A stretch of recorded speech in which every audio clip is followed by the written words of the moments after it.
баштап кетем дагы. Сиздерге чыгармачылык өнөргө зеркил калып, ал эми келген конокторго чын дилимден ыраазычылыкты билдирип, кечебизди ачык деп жарыялабызга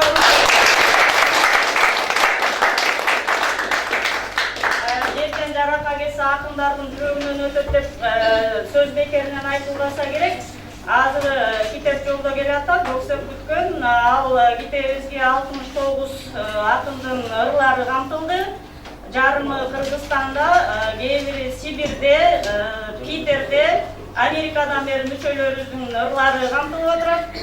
Мына бүгүн Москвадагы ошол китепке ырларын берген биздин жаш жана жаны кошулган ошондой эле мурунку ардагер мүчөлөрү дагы ушул жерде.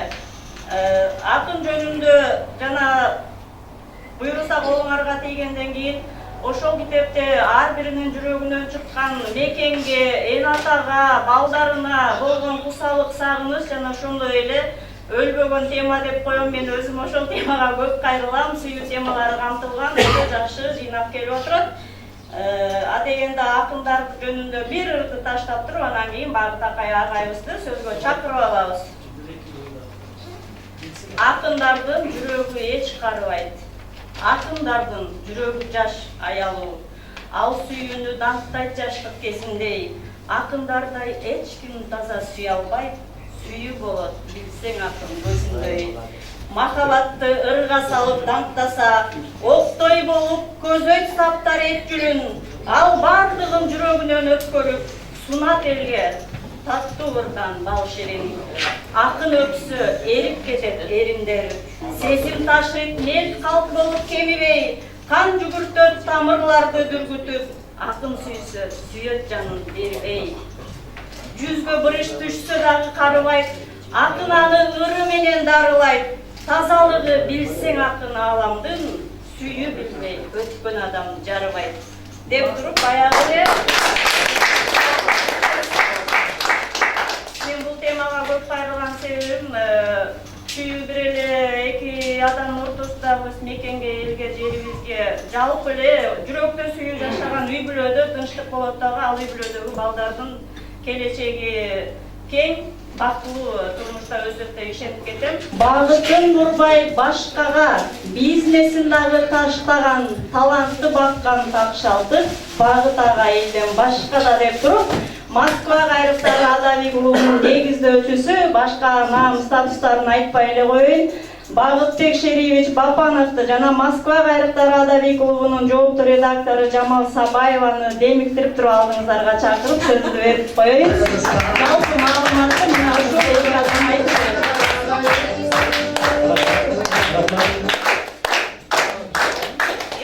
Урматтуу Москва кайрыктарынын адабий клубунун мүчөлөрү, поэзия сүйүүчүлөр, адабият сүйүүчүлөр, урматтуу Кыргыз элчилигинин пресс-секретары Гүлбарчын Сулаймановна, кош келдиңиздер. Бүгүн чоң майрам болуп отурат. Бүгүн китептин бет ачары болуп, чоң аземин уюштуруп отурабыз элчиликте. Бардыгыбыз жакшы маанайдабыз. Анан кечирип коесуздар, китебиз бир аз кечигип келди. Китебиздин Кыргызстандан Москвага келиши өзүнчө билесиздер, өзүнчө бир татаал нерсе, алыс жол дегендей. Өзү жалпы азыр китебиз ушул убакка келип калышка береді, бир машина тола келет ат. Бирок алда кармалып бүгүн түндө келе турган болуп атат. Аныңызда карабайсыздарбы? Болбосо келиш керек болот 2-3 күн мурун. Ошондой задержкалардан келип атат. Анан жакшы Жамал эжекебиз Бишкекке барып келип, ала келген китеби менен ал дагы кечигип азыр жетишип келди да. Жамалга рахмат айтыш керек, Бишкекке барып келди. Бул 6-чы китептин чыгышы бир эле Москвада эмес, бул Бишкекте дагы азыр ошо 6-чы китептин азими болуп атат. Ал Баялиев атындагы китепканада азыркы убакытта ушул убакта өтүп жатат. Мага сүрөттөр келди. Ага азыр ал тууралуу бир кыска маалымат берип кетсем, Кыргызстанда дагы Москва кайрыктарынын координаторлугу ачылган. Бишкекте координаторубуз Темирлан Артыков, анын мүчөлөрү азыр баш аягы биригип 30-40 адам болду. Ошондой эле Нарында ачылды, ал координаторубуз Ермис Кайымов, Ош шаарында ачылды, координаторубуз Дамир Сатаровдор. Булар менен чогуу барып иштешип атабыз. Анан бүгүнкү күнү ошо китептин ачылыш аземин Бишкек менен Москвада дагы бир убакта өткөзөлү деп ошо чечим кабыл алып азыр ошо өтүп атат. Ага катышкандар бизде атактуу кыргыз эл жазуучусу Султан Раев дагы катышууда. Азыркы убакта ошондой эле кыргыз тил коомунун төрагасы Райымжан Курбанов дагы ошол жерде, ошондой эле Москва газетанын мүчөсү, Кыргызстан жазуучулар союзунун мүчөсү бизде да конок болуп кеткен Каракулжа Алгар сакалыбыз Максутов Асылбек атайын Каракулжадан келип Бишкекке да катышып атат. Ошондой эле башка поэзия сүйүүчүлөр, адабият сүйүүчүлөр менен бүгүнкү күндү өткөзүп атышат. Алардын да чоң саламдар бар сиздерге. Кабыл алып коюңуздар.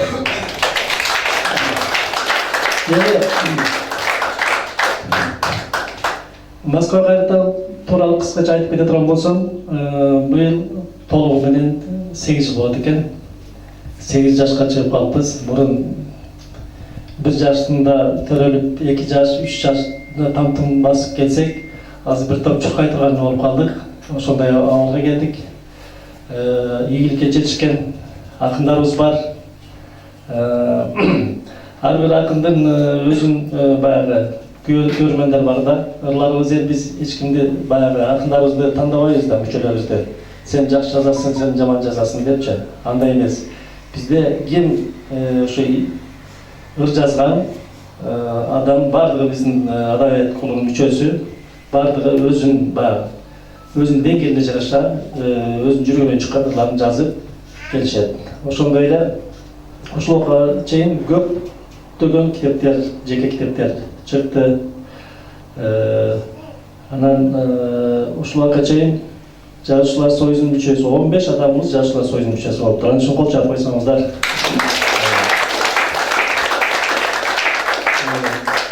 Анан жашты биз дагы неме кылбайбыз, ошо 5-6 жаштан болсо 80 жашка чейин мүчөлөрүбүз бар дегендей.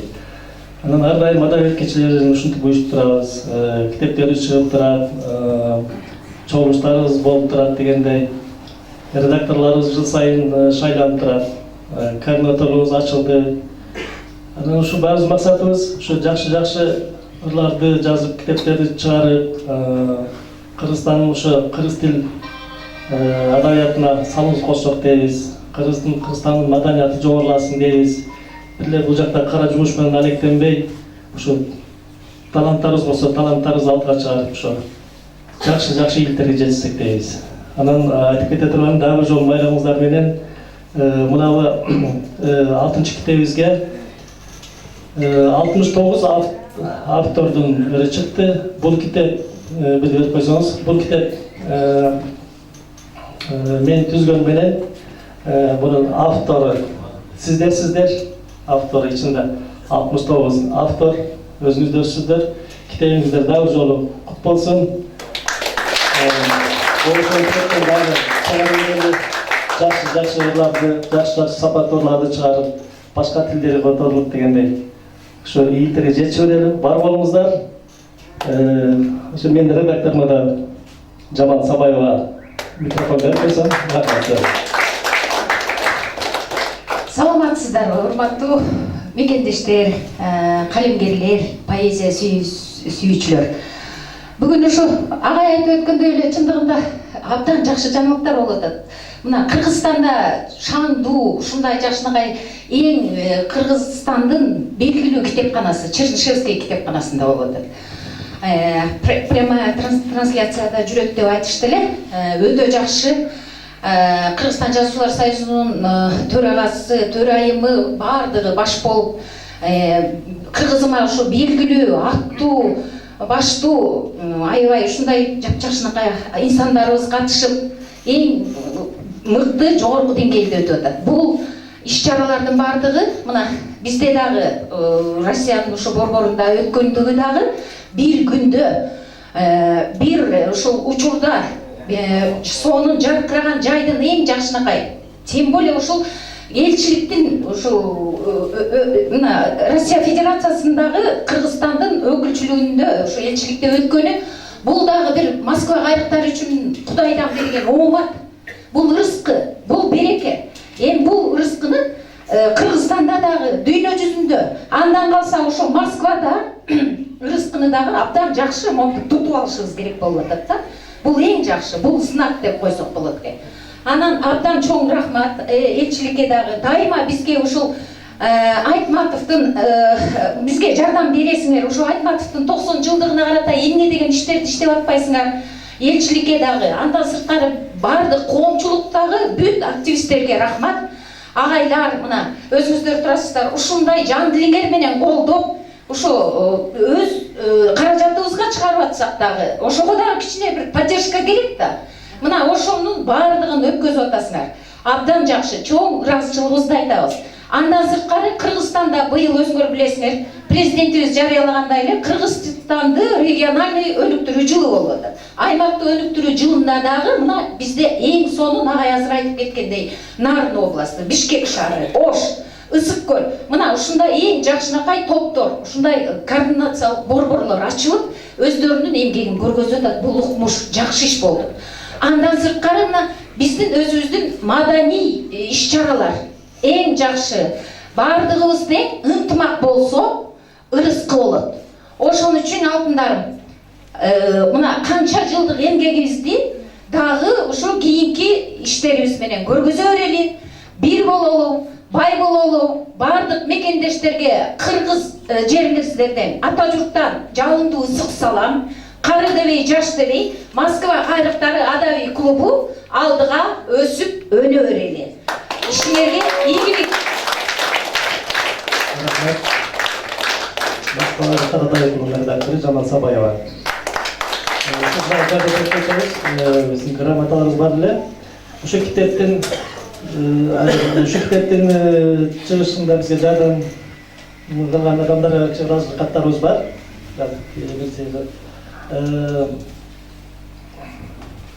Ошоп коеюн. Кыргызстан менен Россия достугунун чындоо менен бирге кыргыз тили жана адабиятынын өсүп өнүгүүсүнө, Москва кайрыктар Адави клубунун мүчөлөрүнүн чыгармаларына колдоо көрсөткөндүгү үчүн Кыргыз Республикасынын Россия Федерациясындагы атайын жана ыйгарым укуктуу элчиси Отунбаев Болот Исакович ыраазычылык каты менен сыйланат.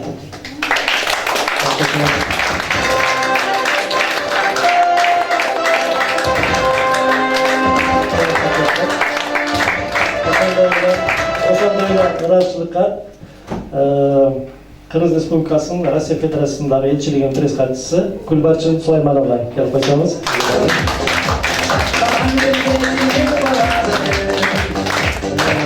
Ошондой эле турсаңыз мүмкүн болсо. Ошондой эле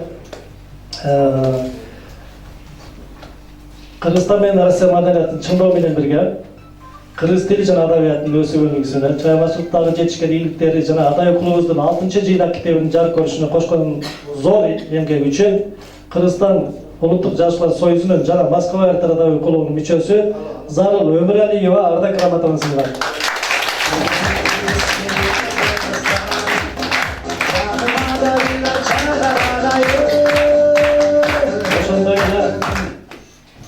Ошондой эле ардак грамота Илгиз Мырзабековго.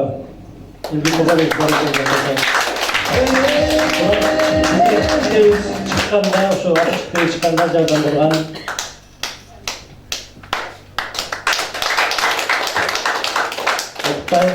Ошондой эле Бишкек координаторубуз Темирлан Атыровго дагы ыйгарылды. Ош координатору Добров Сатаровго ыйгарылды. Сіздің құтты болсын, ағай жеңі микрофонды сізге жүріп қылсын. Кетпейлеріңіз. Çox рахмат, орын алсаңыздар болады.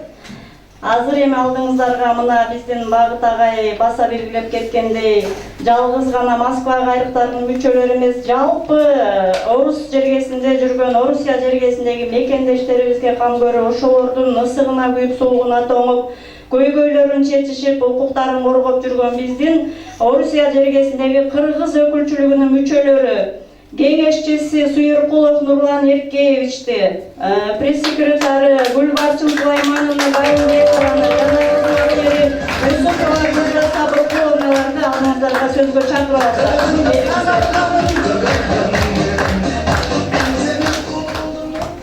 Урматтуу айымдар жана мырзалар, баарыңыздарды бүгүнкү майрам менен өзүбүздүн атыбыздан, элчиликтин атынан куттуктайбыз. Мына бүгүн Москва кайрыктарынын ыр жыйнагынын 6-чы бөлүгү жарык көрүп атат. Ошого өтө кубанычтабыз. Сиздерге ийгилик каалап, чыгармачылык таланттарыңыз өнүгүп өсө берсин. Сиздер өзүңүздөр билгендей, майдын 3-чү базар күнү, энелер күнү деп биздин президентибиз жарлыгы менен жарыялап өткөрүлүп атат. Эми бул жерде азыр чогулган айымдарга, асылдардын өкүлдөрүнө ушул бирден гүлдү тартууга уруксат берсеңиздер. Жаш жигиттерден бизге жардымчы болсо өтүнчү.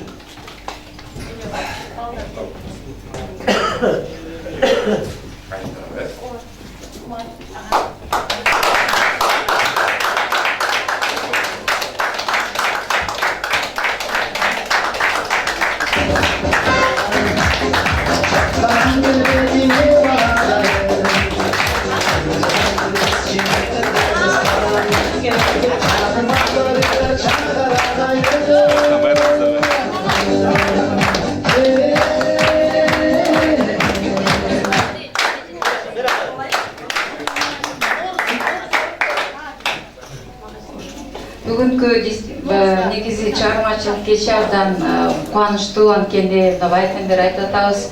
Бардык ушул жерде отургандардын баары айтышты. Москва жергесинде бөтөн жерде, бөтөн элде жүргөнүнө карабастан, кандайдыр бир өзүнүн турмуштукпу, социалдыкпу маселелерин чечүү үчүн келгенине карабастан, биздин жарандарыбыз, акынакай акындарыбыз чыгармачылыгын таштабай, ичиндеги сезимдерин, ичиндеги баягы ойлогон ойлорун сыртка чыгарып, кагаз жүзүнө жазып, ушундай бир өздөрүнүн чыгармачылыгынын бир үзүрүн көрүп атканы бул абдан кубанычтуу нерсе да. Ошондуктан ушул Москва кайрыктары клубуна жакында эле өзүңүздөр көрдүңүздөр, ыргесе деген бир чоң долбоорду кандай жогорку деңгээлде аткарып, жогорку деңгээлде ишке ашырдыңыздар. Бул үчүн чоң рахмат. Жалпы эле ушул Москва кайрыктарынын жамаатына, жетекчилигине, уюштуруучуларына, аксакал акындарга терең ыраазычылыкту билдиребиз. Ушундай жаштарга, өсүп келе жаткан жаштарга баягы көчөдө туруп бир тентектик, бейбаштык кылбастан бир жакшы жолго тартып атканыңыздар бул тарбиянын чоң бир жакшы бир үлгүсү. Ошондой эле тилибизди өнүктүрүүгө салым кошуп атасыздар. Ошондой эле жалпы эле биздин мекенчил катары, жаштарыбызды мекенчил катары тарбиялаганга чоң өбөлгө түзүп атасыздар.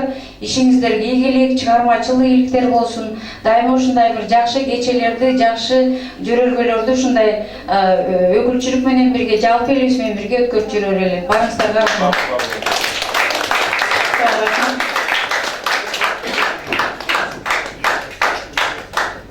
Мен да өз атыман айтып коеюн, коллегаларым сөзүнө кошулам. Силерге көп ийгиликтерди, чоң ийгиликтерди каалайм. Ден соолуктарыңар ойноо өсө бергиле. Сөздү биздин Орусия жергесиндеги кыргыз мамлекетинин өкүлчүлүгүнүн кызматкерлери сүйлөп өттү. Убактыңыздарды бөлүп, дем алыш күнүнө карабай ушул жайды бизге бөлүп берип, келип баруу тилегиңерди айтып, каалап кеткениңиздерге биз дагы терең ыраазыбыз. Сөз кайрадан Багыт агада. Ошондой эле биз китебизди сиздерге белекке берип коюп уруксат этиңиздер.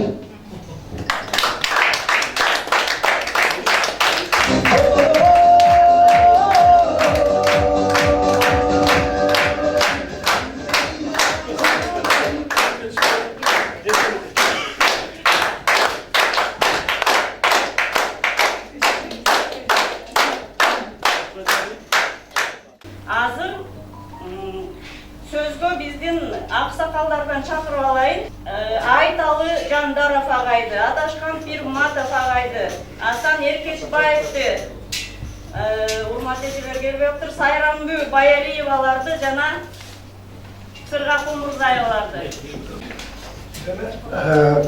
Biz bir yıl evvelsiz başına öyle azı 5-6 sırada başkanın başına öyle katışıp жүргенмін.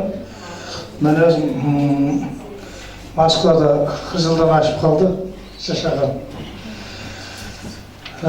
Ошол мен дегенде жүрөктө ыр болгондон кийин эч качан калбайт экен. Анан ошо ыр жазып жүрөбүз. Мен мындай да ыр жаздым эле илгери. 78-нчи. Алатау, аладан жататоктап, нарынын денесинде тынбай жүрүп кап, ысык көл ал толкуну соғып турган жүрөгү кыргызымдын жаталыкчы.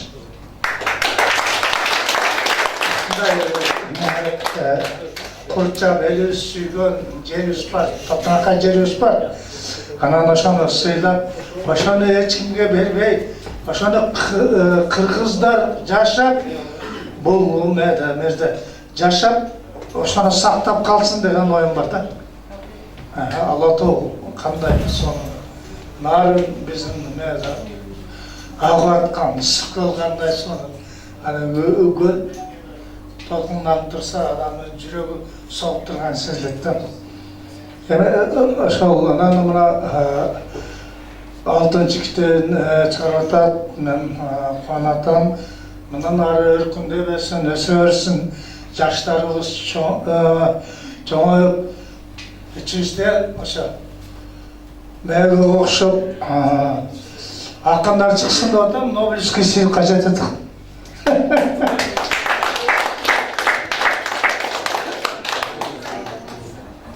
Урматтуу айымдар жана мырзалар, урматтуу коноктор, урматтуу акындар, жаш таланттар, сиздердин мына бүгүнкү мына биздин чейинтик китебибиздин келип калган бул да чакан майрам болуп эсептелинет. Ушул майрамыңыздар менен кут болсун.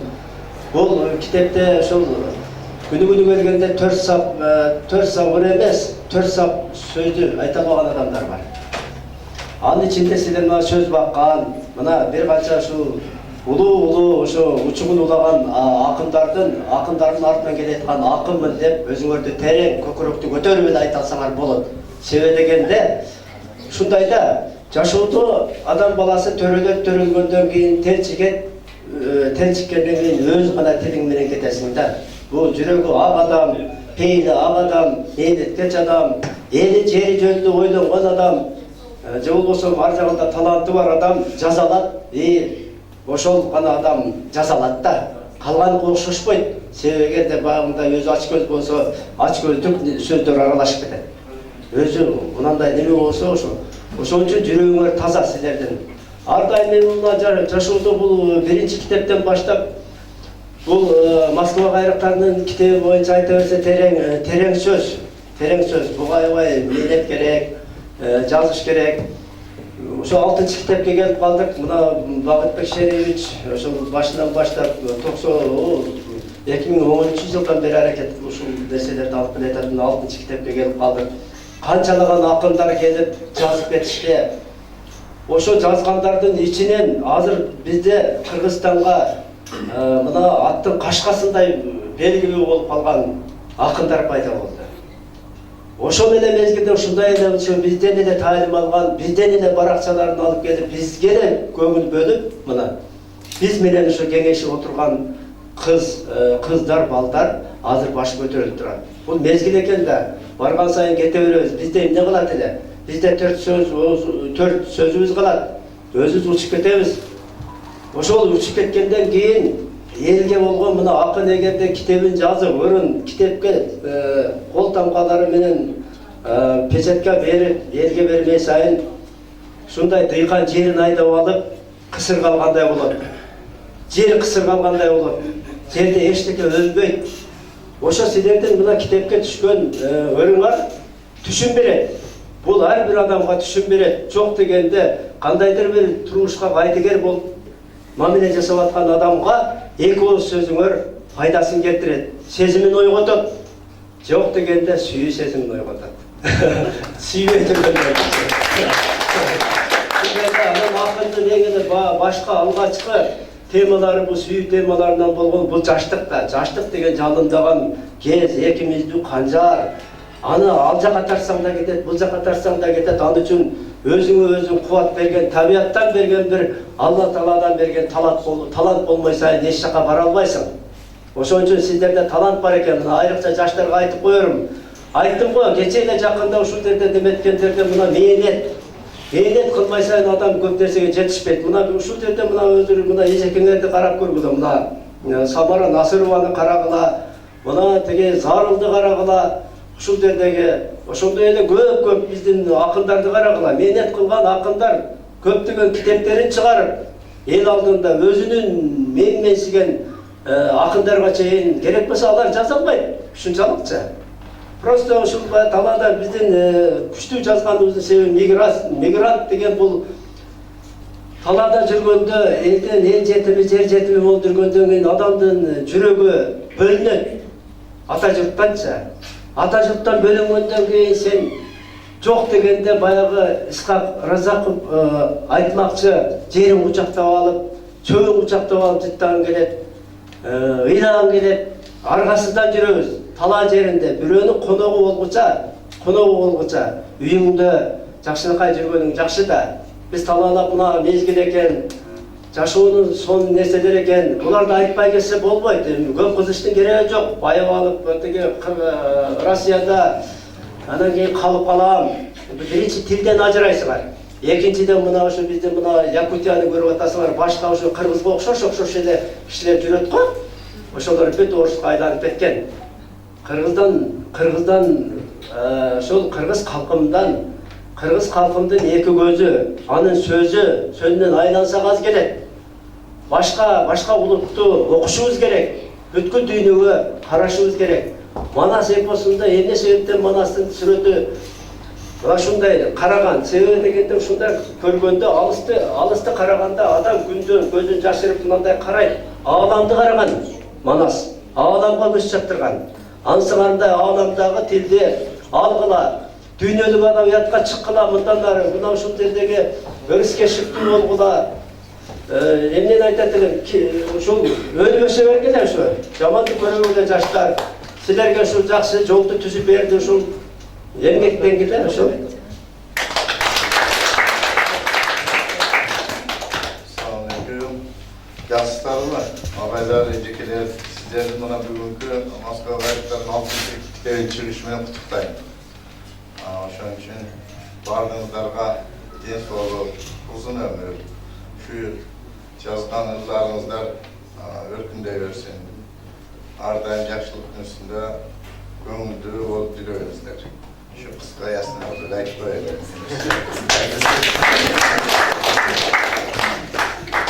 Саламатсыздарбы, урматтуу туугандар. Бүгүн эмне демекчибиз? Биздин кыргыз элибиздин тарыхында өзгөчө маданият тармагында эң сүйүнүчтүү күндөрдүн барактарынын бири дагы ачылып өтүп атат. Бул абдан сүйүнүчтүү, кубанычтуу күндөрдүн бири. Өзгөчө ушу маданият тармагындагы, адабият тармагындагы кызматкерлер үчүн жакшы күндөрдүн бири. Ушул күндөр мына Москвада, Москвалык кыргыздарда, Москвада жашап жатып, эмгектенип жатып, биз ачык айтканда экинчи Кыргызстан болуп калдык да. Ушул жерде канчалаган иштер жасалып атат, канчалаган жакшылыктар баары ишке ашып атат. Ойлогон максаттарыбызга жетип, байып атабыз, ийгиликтерге жетишип атабыз, көптөгөн чыгармачылык таланттарды өркүндөтүп атабыз. Анан ушу менен баса көрсөткүм келет. Москва кайрыктары адабий клубу мына ачылганына 10 жылдын жүзү болуп калды да. Ошол мен өзүм 2014-жылдан бери мүчө болуп келем, өзүм күбө болуп келем. Ошо Москвада мигранттар баарыбыз мусапыр кейпин кийип жүрсөк дагы, өз мекенибизден алыс жүрсөк дагы, ушундай талантыбызды ташкындатып, чыгармачылык жолдордун багындырып, элге кызмат кылып, баарыбыздын башыбызды бириктирип аткан ушу Багыт Бапанов агайга терең ыраазычылык билдирем.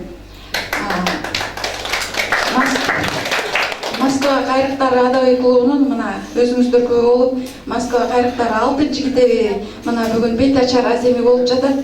Бул күнгө чейин канчалаган эмгектерди, жакшылыктардын баарын өткөрүп келдик башыбыз биригип.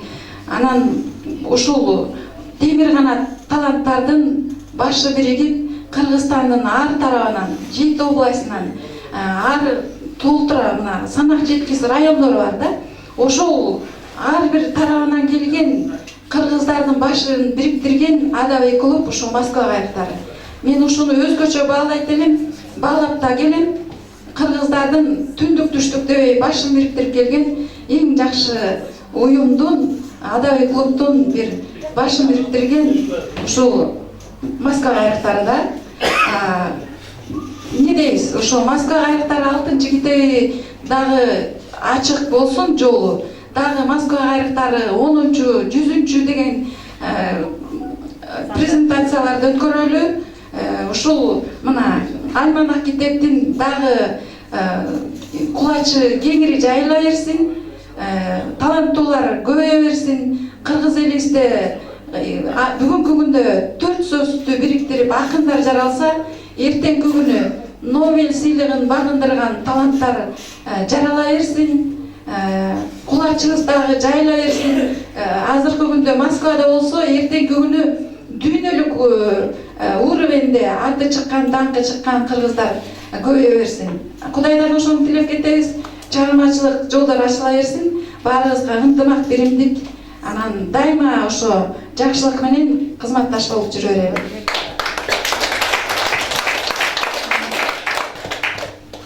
Кош келипсиздер маданият тармагындагы кыргыз элим. Бүгүнкү майрамыбыздар менен ушул бөтөн жерде, бөтөн элде жүрөт экенбиз. Күткөн, мекенде күтүп жаткан ата энеңиздер, бала чакаңыздар аман болсун. Аз тапсак дагы тапкан акчаларыбыз жакшылыктарга насип этсин. Не дейбиз? Акындар, жүрөгү таза, мен сыймыктанган адамдар. Баарыңыздарга жакшылыктар, ийгиликтер каалаймын бүгүнкү майрамыңыздар менен. Чоң рахмат. Орун алсаңыздар болот. Мына урматтуу коноктор, урматтуу акындар, алдыңыздарда Москва кайрыктары адабий клубунун ардагерлери чыгып, өздөрүнүн жакшынакай сөздөрүн сиздерге айтып кетти. Анан дагы бир жолу сөздү көбөйткөндөй болбойн, урматтуу ардактуу коноктор, биз жана алдын ала түшүндүрүп кеттик. Редакторубуз жолдо кармалып аткан үчүн кичине акындарды сүйлөтүп, ырларын окутуп, анан сөздү жалпы элибиз келгенден кийин сиздерге кеңири беребиз. Туура түшүнөсүздөр деп ойлойм.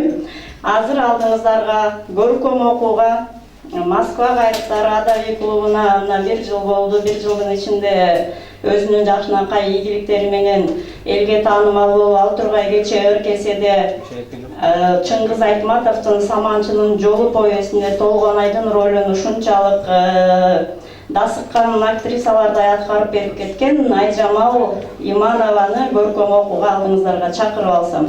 Бериңиз Айжамал. Акындар үчүн Айжамалдын ырларынан. Саламатсыздарбы, урматтуу Москва кайрыктарынын мүчөлөрү, кутмандуу кечиңиздер менен баарыңыздарга жаңы ийгиликтер менен коштоп. Китебимде негизи теманы өзгөртүп, мен бүгүн башка темада сүйүү тема деп калды. Мекен жөнүндө патриоттук ырларды окусам, көп эле сүйүү тема сизге көбүрөөк жакшат дегенди улам, ушул темасын сүйүү темасына кайрылган абалда. Өз бактыңды кармап калчы бул ирет. Таарыныштык неге билбейм себебин, тарыптыбы менин тамаша кептерим, тартып эле баратасың алыстап, табылдыбы эски жакын сүйгөнүң. Тизгиниңди тартсаң деле аркага, тана албайсың сүйүп турган сезимиң, көздөр көзгө чагылышса от жанат, сүйгөн жаның кантип жанып кетесиң. Бул өмүр, бул жашоого бир келет, чындап сүйсөң өмүр бою дейтетет. Түбөлүккө арман кылып өткөнчө, өз бактыңды кармап калчы бул ирет. Түбөлүккө арман кылып өткүчө, өз бактыңды кармап калчы эртерээк.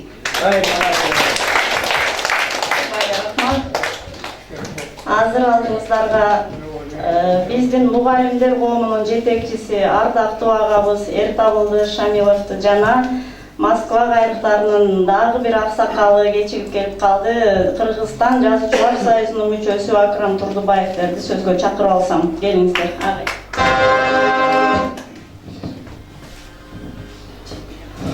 Урматтуу Москва кайрыктарынын мүчөлөрү, жаштар, акындар, мен сиздердин бүгүнкү 6-чы китебиңиздердин чыгышы менен өзүмдүн атыман, мугалимдер коомунун атынан чын жүрөктөн куттуктаймын. Силердин бул эмгегиңер Кудай Таала адамдар жаратканда 1% бардыгына талант берген экен. Ошол 1% талантты 99% эмгек менен, жан дүйнөңөр менен сезип, анан ырды жаратасыңар. Мен силерге айрыкча жаштарга айтарым, көп окугула, изденгиле, дүнөлүк адабиятты мына орус жеринде жүрөсүңөр, Россияда. Россиянын улуу акындарынын китептерин ошол орус тилинде окуп, тилди үйрөнгүлө. Күн түндөп колуңардан китеп түшпөсүн. Ошол китепти канчалык көп окусаңар, ошол ырыңар мазмундуу дагы, түбөлүктүү дагы болот. Бардыгыңарга ийгилик каалайм.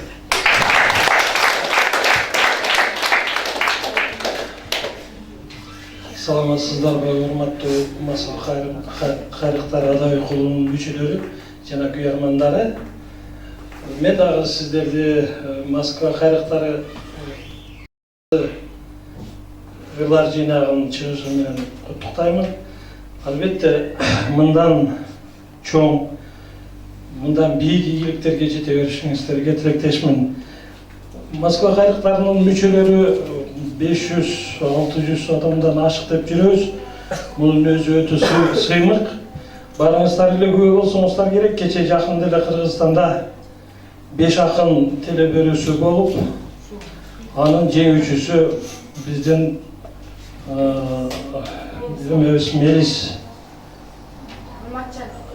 Мелис Маматжанов болду. Мунун өзү сыймык. Демек, биз койгон кадамдын алды ушунчалык жогорку деңгээлге жетип атат деп ойлойм. Сиздердин араңыздарда деле эртеңки жеңүүчүлөр, эртеңки чоң акындар отурганына мен ишенемин. İşinizde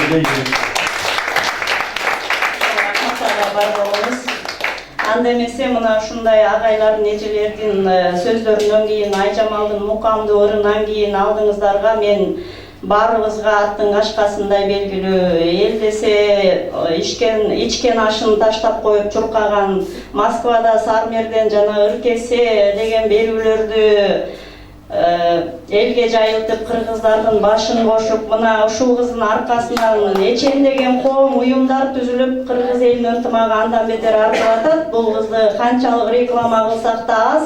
Алдыңыздарга Гүлшайыр Мурзабаеваны чакырып алалы.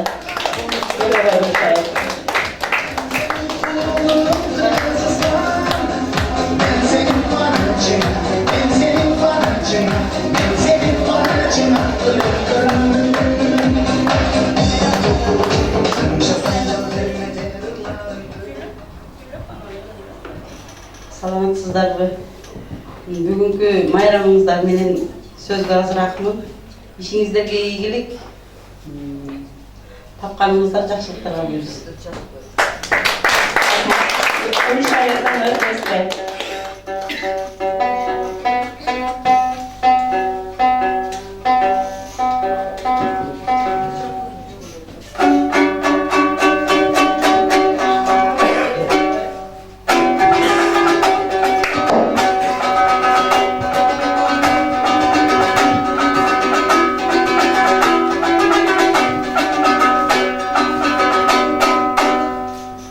Karengingdi şatlar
ырчыландырып дагы берилдесте.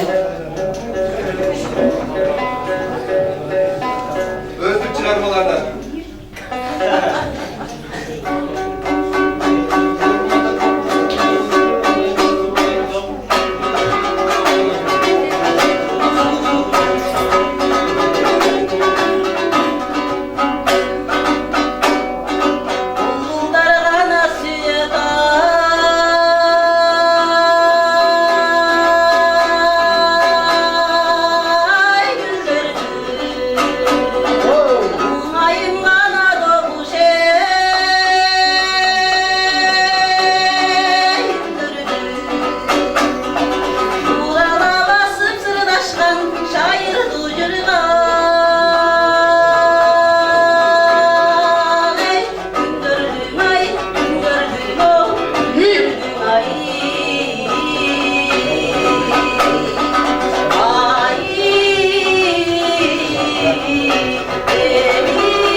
Алдыңыздарда биздин Кыргыз Улуттук Жазуучулар Союзунун мүчөсү лириканын ханышасы деген каймана аттын ээси баарыңарга белгилүү Самара Насыровабызды поэзия мүнөтүнө чакырып алсак.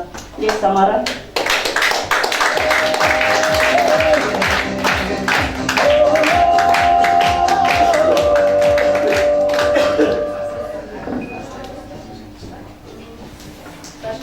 Саламатсыздарбы? Урматтуу мекендештер, поэзия сүйүүчүлөр, адабият сүйүүчүлөр, ошондой эле сөз балаган инсандар. Бүгүн бул жерге ушул жаран бөлөнгө күчтүү адамдар келип отурат деп ойлойм. Биринчиден майрамыңыздар менен биздин китептин чыгышы менен, 6-китептин чыгышы менен куттуктаймын.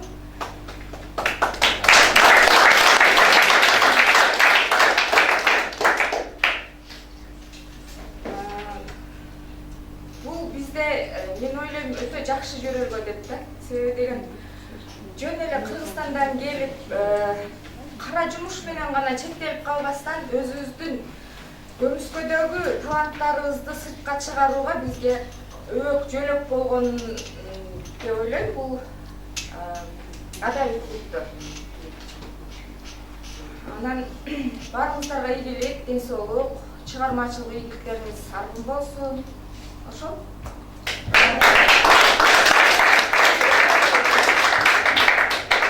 Поэзиянын ханышасы, лириканын ханышасы деп чакырдым эле, ыроо кое отуруп алсаң, эл деле сени кечирбесе керек, анда эмесе өргөзөк. Негизден билесиздер, лирика жүрөгүмдүн чыңгырыгын жанытпай деген бар экен. Ошол маселе. Көптөн бери кат жазышпай, сырдашпай, кала берсе сөз талашып чырдашпай, казанында кайнап каарды турмуштун кайран сезим калган бошоп кырдашпай, сыноолорго бере албастан туруштук, сый ордуна кеп кууланып уруштук, күндөр батып таңдар ачуу билинбей, эсиңдеби узак майып куруштук. Ошол күндөр эңсетерин билбепмин, ош кыйыштуу жолдорубуз бир депмин, ой чуңкуру тоо ташына кеткелип, мал төкмөл жалган дүйнө кирдеттин кабагы жок, калкып турган кайыктай, капилеттен торго илинген балыктай, күн түндебей күйпөлөктөй жүрөгүм күчтөн кетип, карты бүтпөй аякпай, жүлүндесип үн сөзү жок ыйлаган жүрөгүмдүн чыңгырыгын жаныкпай.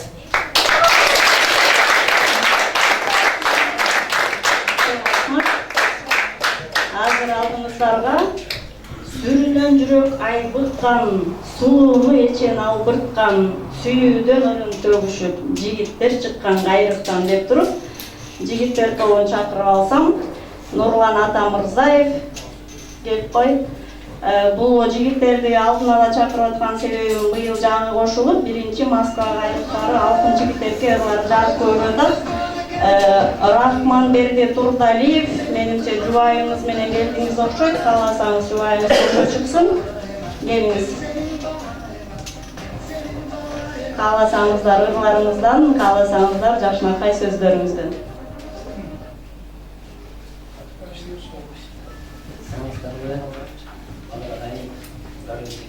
Москва кайрыктарынын жамааты. Биринчиден сиздерге ыраазычылык. Ошентип биздин ырларыбызды көмүскөдө калтырбай, китеп бетине түшүп койгон үчүн дайыма ушундай иштериңизди улантып жүрүүңүзгө ийгилик коштойбуз, тилектешпиз.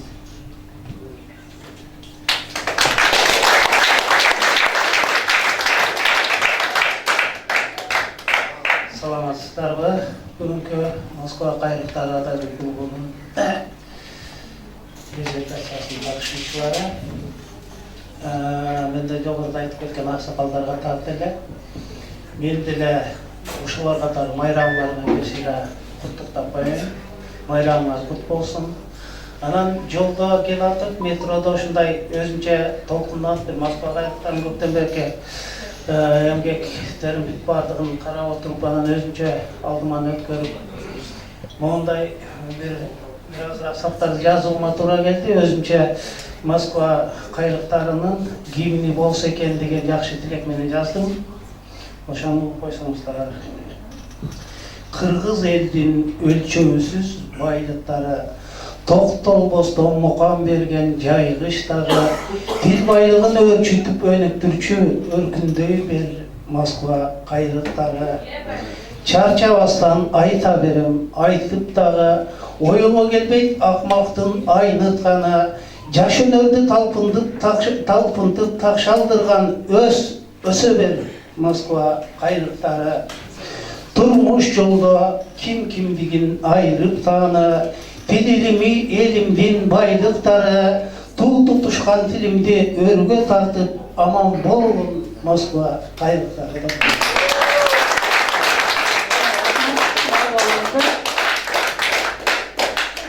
азыр алдыңыздарга Жодарбек инимди кайрадан чакырып алсам, бул жигиттерди баарыңыздар жакында эле таанып калдыңыздар, жакында кошулду.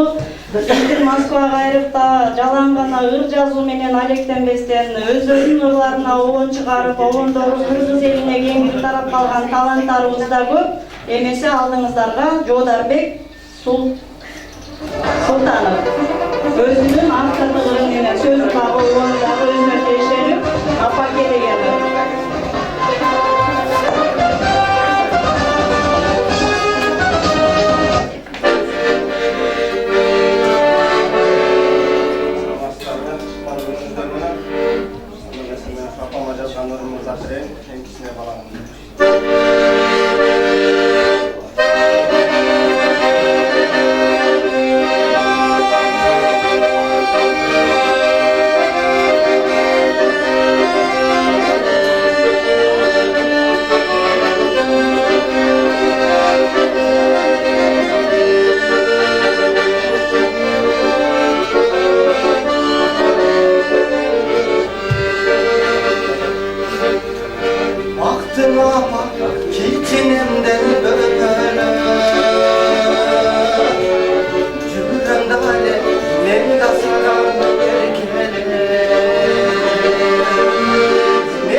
Бүгүнкү ошол китеп майрамыбыздын ачылышы менен 6-чы китеп чыгарылышы менен ушу куттуктайм.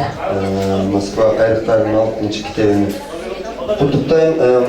Маданият сүйүүчүлөр баарыңыздарга ийгилик, мындан дары ошо калемдериңиздер талбай китептерди жаза бериңиздер, чарчабаңыздар, ден соолук каалайм баарыңыздарга. Ошо үй бүлөлүк бакыт каалайм баарыңыздарга. Тынччылык, Кудайым тынччылык берсин. Ошо тала жеринде жүрсөк дагы ушинтип аракет кылып, ушинтип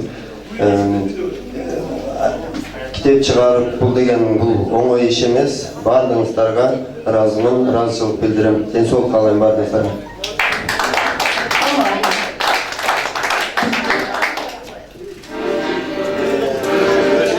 Чыгармам бар эле, бизде баардык кандай аттарлар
Kalemine tanıdık, oğunu da özüne tanıdık oldu nazarınızlarda.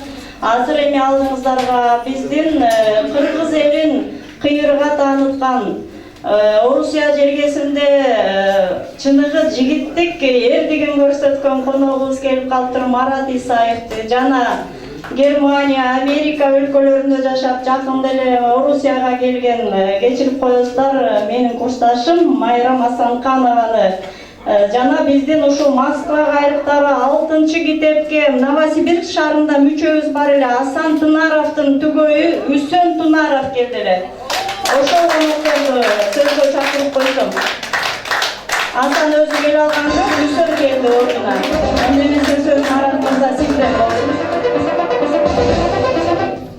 Assalamu alaikum ekendештер. Мына бүгүн сиздердин 6-чы китебиңиздерге биринчи жолу катышып отурам. Буга чейин мындан кийинкилери Кудай калса катышам деген ниетим бар. Аябай жакшы адам көп. Бардыктары ушундай колдоп келгениңиздерге чоң рахмат. Бул кандайдыр бир авторлорго өзүнүн жараткан ырына же поэзиясына болгон кошумуңуздар деп ойлоймун. Эми жана эмне демекчимин, ошол ар бир авторуңуздар, ар бир бардык талантыңыздарга өркүндөй берсин, элибизге ошол жакшы ырларды, лирикаларды жарата бериңиздер. Китеп ыр, кооз сөздөр унутуп аткан биз кыргыз тилин бизге үйрөтүп тааныштырып отурасыздар. Чоң рахмат, Аллахтан разы болсун. Кечиңиздер менен урматтуу мекендештер, мен бүгүн аябай жүрөгүм кубанычка толуп, ушунчалык толкунданып, кубанычымды жүрөгүмө батпай турат. Себеби бүгүн мен көптөгөн жакшынакай ырларды угуп, ушунчалык элимдин ушунчалык улуу экенин аябай бааладым. Жаланкана Москва кайрыктары ушул Москва шаарында болбостон, алыскы Америкадагы Нью-Йорк шаарында ошо мен сүйгөн акын деген адаби ийрим түзүлүп, ал биринчи жолу түзүлүп атат. Ошол ийримдин башчысы Айтбек Байызбековичтин атынан сиздерге чоң салам. Анын ичинен ошол мен сүйгөн акын деген адаби кечеге акындардын ырларын тандап алышкан экен. Мына ошол акындардын ичинен ошол Зарыл Өмүралиеванын ырына 80% ушул Зарыл Өмүралиеванын ырын тандашыптыр. Ушунун ырларынан абдан курсант алып, оонду ырларын элдин мекендештерибиздин баардыгына жеткирип турушат экен. Мен ошон үчүн ошол Нью-Йорк шаарындагы Мен сүйгөн акын деген адаби кеченин атынан, өзүмдүн атыман ошол жерде иштеп жаткан мекендештердин айтуусу менен, ошолордун суранышы менен, ошолордун өтүнүшү менен сиздердин алдыңыздарга чыгып отурам. Зарыл сизге сенин ырларың ошо жалаң гана ошо Кыргызстанда же болбосо Россияда жаңырбастан, алыскы Америка шаарларында, Нью-Йорк, Калифорния, Чикагода сенин ырларың жаңырып, автоунааларына сенин пластинкаларыңды коюп атышат. Ошон үчүн бул да болсо сенин чыгармаңдагы эң жетишкендик деп ойлойм. Мындан ары дагы чоң ийгиликтер боло берсин. Бул гүл ошол Америкадагы мекендештеримдин атынан. Анан баардыгыңыздарды бүгүнкү майрамыңыздар менен куттуктайм. Мен ойлойм бүгүнкү күнү ушу ар бир сөздү аздектеп жүрөгүнөн ушунчалык түпкүрүнө, адамдардын жүрөгүнүн түпкүрүнө жеткизген улуу инсандар отурат болушуңуздар керек. Мен ушинтип баалайм.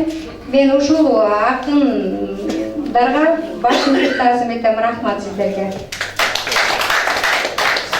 Анда эмесе микрофон биздин мүчөбүз Новосибирскиде эмгектенип аткан мекендешибиз Асандын түгөйү Үсөн Тынарыкта. Китеп берсиңиз ага. Мен берем. Бүгүнкү күнү менен, бармарын бүгүнкү байрамыңар менен Асан келе албагылы, өзү келеңдеген болушу. Кудай өбүрсө кийинкилерине өзү катышпаса керек. Силерге ийгилик, ушундай чоң уюм бар экенин айтып жүрчү. Зарыл эжемден таанычым бүгүн жылдык бүгүн тааныштым, барысы менен барыңар менен дагы Кудай буйрса таанышармын. Майрамыңар менен мындай кечилерге кийинкиде 100-чү айткан ага эчкилер айтканда 100-чү 10-чу болсун. Bizimkisinde Hasan öz hareket kılat hem Kудай öğretsen. Barımara ilgilik çıkarmaşalım.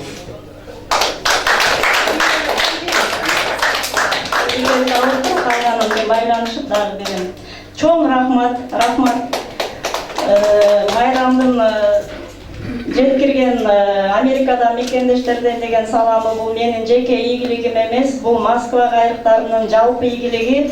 Эгерде мен 13-жылы адашып келип ушул Москва кайрыктарга адашкан агай өрүн жакшы экен деп газетага ырымды сурап интервью албаса мен кошулбайт элем да, алдыңарда минтип сүйлөп, минтип китептерим чыкпайт эле. Ошондуктан мен кайда жүргөн ар дайым Москва кайрыгынанмын деп айтып жүрөм. Дагы бир жолу таазим. Ал эми алдыңыздарга азыр биздин Москва кайрыктарынын аттын кашкасында элге таанылып келе жаткан татынакай кыздарыбыз бар. Адамдын көзүн тайгылткан, калтарып көптөр айбыккан, ырлары көңүл эргитип, сулуулар чыгат кайрыктан деп туруп, алдыңыздарга биздин акын кыздарыбызды чакырып алсам, Махбурат Кыдырбекова, Бурулай Жээнбекова, Гүлжан Жантөрөева, эже сиңдилери Бактыгүл жана Жумагүл Өмүралиевалар, Минура, Жаңыл Мурза, Милбара, келиңиздер.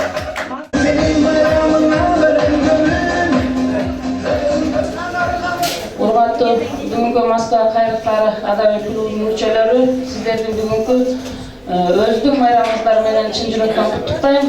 Ошол менен бирге сиздерге ушундай ырларды жаратып, ушундай адамдардын баштарын бириктирип, бөтөн элде, бөтөн жерде жүрсөңүздөр дагы өзүбүздүн салтыбызды, өзүбүздүн тилибизди, өзүбүздүн динибизди ушундай кармап, ушунчалык адамдарды уюштуруп жүргөн сиздерге Кудайым ден соолук берсин, узун өмүр берсин. Элибизге, жерибизге барганда дагы ушундай ынтымакчылыкта, ушундай жакшы күндөрдө жолугушууну Кудайым насип этсин. Сиздер бир эле Москвада бөтөн эл, бөтөн жерде иштеп кыйналып, акча табабыз деп жүрбөстөн мындай таланттарыңыздарды тарбиялап, ошол менен бирге мындай сулуу жаш кыздарды таптап, ушул даражага жеткизип аткан сиздерге улуу акындарды айтып атат. Улуу акындарга башым ийип таазим этем. Рахмат сиздерге. Перизат Абдыкасымова, Мээрим Арынова, атыңар айтылбай калды. Келе кой Перизат кыздардын катарына. Азыр мына Жумагүл сүйлөп кетти, дагы бир айта турган нерсе, бизде үй бүлөлүк таланттар да бар. Биздин клубтун мүчөлөрү. Бул Жумагүл, сиңдиси Бактыгүл Өмүралиевалар. Өткөндөрү келсе да ушунчалык кол жыта ырдап, жаңы кошулду. Буйруса кийинки китепте ырлары дагы чыгат деп үмүттөнөм. Келе кой. Рахмат. Баарыңыздардын бүгүнкү өздүк майрамыңыздар менен чын жүрөгүмдөн куттуктайм. Мен дагы келечекте ушул кыргызымдын Азада Бегимкулова окшогон, Жамал эжеге, Зарыл эжеге окшогон акын эмге салым кошкон, өзүмдүн сезимимди калтырган Татнакай кыздарынан болсун деген тилегим бар, үмүтүм бар. Буюрса сиздердин колдооңуздар менен ошондой ийгиликтерге аракет кылам деген ойдомун. Майрамыңыздар менен. Эми өздүк майрамга мен аябай кубанып, кече ички сезимимден бир ыр жаздым эле, сиздерге ошону окуп берейин. Сезим кайрыктары. Ааламдын араладым коз жерлерин, коздугун бир өзүмө теңебедим. Туылган жер топурагың алтын тура, кайда болсом мен өзүмдү эңсеп келдим. Жараткан мен өзүмө шүгүр кылам, кереметтүү, касиеттүү элим жерим. Башка элден канча досту тапсам дагы, ай көлүм кыргызыма теңебедим. Толкуган бакыт ырыс кошуп бердиң, береке курчуп турган калем бердиң. Тууганды тууган кылып бириктирген Москва кайрыктарга алып келдиң. Бөтөн эл, бөтөн жерде жалгызданбай, кең пейил агай достор эжей бердиң. Акындан акындарды таптап чыккан Москва кайрыктары Адабилик клубу сыймыгы элдин. Кара түндү тең жарган чагылгандай, күркүрөп толкун ташка чабылгандай, ысымың Москва кайрыктары жашай берсин, кадимки таш катамга басылгандай. Акындарым, асылдарым, жакындарым, атың калсын таш катамга басылгандай.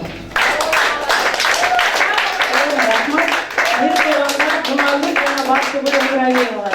Сиздер орун ала берсеңиздер, андан кийин сөздү биздин Татнакай Сакадай бою сары алтын кызыбыз Гүлжанга берип койсок, Москва кайрыктары Адабилик клубунун ардактуу алып баруучусу Гүлжанда. Саламатсыздарбы, урматтуу мырзалар, ардактуу айымдар. Ошондой эле жалпы бүгүнкү Адабилик кечеге келген жалпы коноктор кутманды ушак күнүңүздөр менен. Мына ошентип бүгүн баарыбызда жүзүбүздө жылмайуу болуп, баарыбыздын кубанычыбыз жүрөккө толуп турган учура. Анткени бүгүн Москва кайрыктары Адабилик клубунун 6 китеби колубузга тийип турат. Андыктан баарыңыздарды бүгүнкү майрамыңыздар менен куттуктайм. Ошондой эле бул чыгармачыл чөйрөдө адамдар баардыгыбыз бир дүйнө менен барабыз. Андыктан мен айтпай кетсем болбойт. Баарыңыздарга ийгиликтерди каалап, мен өзүм биринчилерден болуп, Жалал Абад областтык эргүү чыгармачылык бирикмесинин Москвадагы өкүлү болгом. Ошондой эле активдүү мүчөсүмүн. Ошондой эле Москва кайрыктары Адабилик клубунун активдүү мүчөлөрүнөн деп мактап кетпейм. Анан албетте баарыңыздарга эргүү чыгармачылык Адабилик клубунун атынан куттуктайбыз. Бар болуңуздар, чыгармачылык ийгиликтер болсун. Азыр алдыңыздарга сиздерге Жашнакай музыкалык чыгармаларын тартылып жаткан биздин Жашнакай Жоодар мырза, Арыстан мырза, ошондой эле Ак жол, Бактыгүл деген кыздарыбыз эргүү чыгармачылык бирикмесинин мүчөлөрү болуп, ошондой эле жакында эле Москва кайрыктары Адабилик клубуна мүчө болушту. Куттуктайбыз, бир болобуз, бар болобуз, баарыбыз бир багытта иш алып кетебиз деген ойдомун. Мен өзүмдөн бакыт таптым Москва. Мен өзүмдөн бакыт таптым Москва. Мени сүйгөн жолдош күттүм жакшына. Мээрим чачып, жол сөзүн бүт арнап, махабатты берди дагы таптыра. Мен өзүмдөн бакыт таптым Москва. Элге окшоп эмгектендим алдыга. Мекендештер арасында өз ордум, таза иштейм, жумуш кылам жалпыга. Мен өзүмдөн бакыт таптым Москва. Таптым сенден эжесиңди досту да. Бакыт деймин эл ичинде жүргөнүм, маанай жаркып, жүзүм жаркып күлгөнүм. Мен өзүмдөн бакыт таптым Москва. Мусулманмын, мечит көздөй бардым да, мени күткөн ата-энем туулганга, жараткандан тилек кылдым жалпыга. Мен өзүмдөн бакыт таптым Москва. Жашап жүрөм керемет кош шарымда, мезгил келет, бир күн сенден кетемин, мекениме Кыргызстанга жетемин. Кечирип кой, кетем сенден Москва. Мекениме bir gün çıldak gidelim.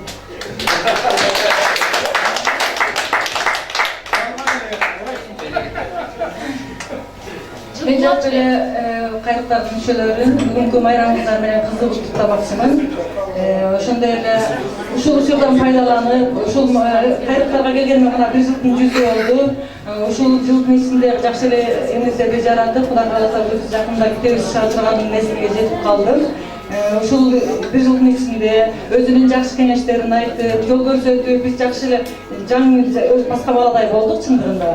Жол көрсөтүп келген ушул Зарыл Өмүралиева, Гүлжан Жантөреева, Жамал Сабаева сиздерге чоң рахмат. Бакыт балалар сизге дагы чоң рахмат ушул иш-чараны жаратып койгон. Анан ушу эми кубанычта турабыз. Кече Темиргели дегенде эле кубангандан ыр жаратып жиберген элем, ошону окуп берейин сиздерге. Бул ырымды булак болуп ырларым деп атап койдум. Жаным апа, кызым бүгүн кубанычта. Булак болуп кошулду зор агышка. Жылжып агып кошулсун чоң дайрага, маарасына жете берсин бул жарышта. Ырлар эми мөлтүр сууга айлансын. Бирок апа, көрүнбөгөн жайдасың. Бейишиңде кубанычта абалким берет чыгар апакем ак батасын. Ырым менен канып элдин чаңкоосу, кызың алар эл журтунун алкоосун. Апаке бай актап сенин батаңды, билгин кызың кыйындыктан коркпошун. Жаның сенин болуп апа бейиште, түшөкөргө түйшөлүп сен кейишке. Ташкынында тагдырымдын чарпылбай, максат койдум жетүү үчүн жеңишке. Жаным апа, жүрсөң болду бейиште.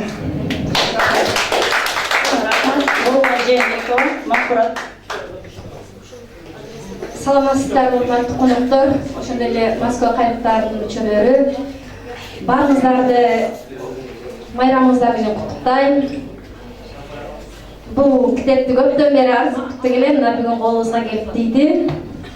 Абдан кубанычтабыз.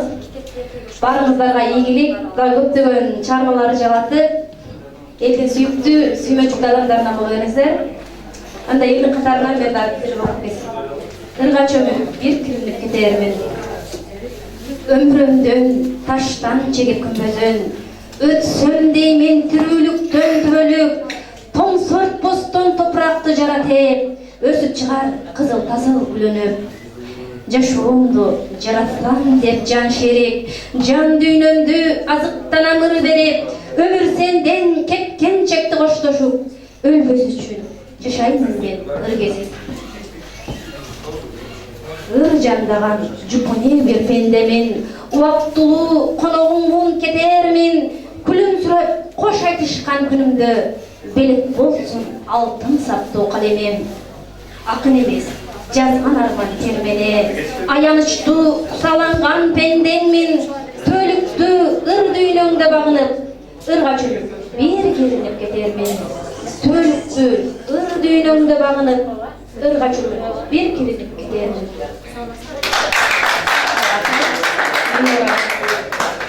Саламатсыздарбы, Москва кайрыктары жана коноктор, баарыңыздарды бүгүнкү майрамыңыздар менен куттуктайм. Мен бактылуумун, ушул 5-чи китепке дагы ырларым келип калган, 6-чы китепке дагы ырларым келип калды. Мен жакшы менен жүрсөң, жакшы нерселерге жетишесиң дегенге мен аябай толук ишенем. Колдойм ушул сөздү. Анан мен сиздерге өзүмдүн калемимен тандып, 3 куплетимди окуп берейин. Килди кайрып, калп айтса, калп айтпайт дейт эли бизде. Кайдыгерлик каттап барат дили бизде. Качанкы каада салтты унуткарып, киргиздик, түркөйлүктү тилибизге, өз тилде сүйлөгөндү бешелдедик, өзгөнүн салты үчүн кеселдедик, өрт алган батыш менен кадам таштап, өнүгүү жолунан биз кешеңдедик. Улутум кыргыз дештен уялабыз, унутуп эне тилди баратабыз, качанкы эрманасты семетейди биз эми кайра кантип жаратабыз. Качанкы эрманасты семетейди биз эми кайра кантип жаратабыз. Чоң рахмат. Арттагы акындар, жигиттер тынчтанып, калемдештериңер сүйлөп атканда, ыр окуп атканда көңүл буруп отурсаңар, азыр силер чыкканда кыздар өзүнчө ушакташып отурса кандай силерге жагымдуу болобу деп ойлойм да. Дагы Урматтуу бүгүнкү коноктор, урматтуу бүгүнкү Москва кайрыктарынын мүчөлөрү, баарыңыздардын бүгүнкү майрамыңыздар менен сиздерге биринчиден ден соолук, ишиңиздеги ийгилик, оорубаңыздар, сыркабаңыздар, эмне максат менен келсеңиздер, ошол максатыңыздарга жеттиңиздер. Ар дайым бар болуңуздар, бай болуңуздар, биримдикте болуңуздар. Мен Апушева Ханзада Абсатаровна Арман деген ырыман 2 куплет айтып кетейин. Арманым аккан судай кете берет, арманым күндөн күнгө күчөп келет. Баары бир өзүң жоксуң бул дүйнөдө, балтаттуу сүйкүмдүү бир сөзүң менен арманды айта берсең түгөнбөстүр. Аттың ай атам болсо толук элек, жан кечим жалгыз гана атам десем, ал дагы арман менен таштап кетти. Баарыңыздарды бүгүнкү майрамыңызга менен. Биздин жаш болсо дагы ардагер акындарыбыздын катарына кошулуп калган көлдүн аккуусу Перизат Абдыкасымова кызыбыздан. Саламатсыздарбы, мен атым Перизат Абдыкасымова, Сыкөл областына караштуу Түп районунан болом. Бүгүнкү майрамыңыздар менен чын жүрөктөн куттуктайм. Баарыбыз толкунданып, ушунчалык өзүбүздүн ырыбызды китеп бетинен карап, бир башкача кубанычка батып турган кезибиз. Бүгүнкү ушул өзүбүздүн майрамыбызга ылайык энелердин да майрамы экен. Анан мен өзүм китепке чыкканым эмес, апама арналган өзүм жазгандардан айтып берсем.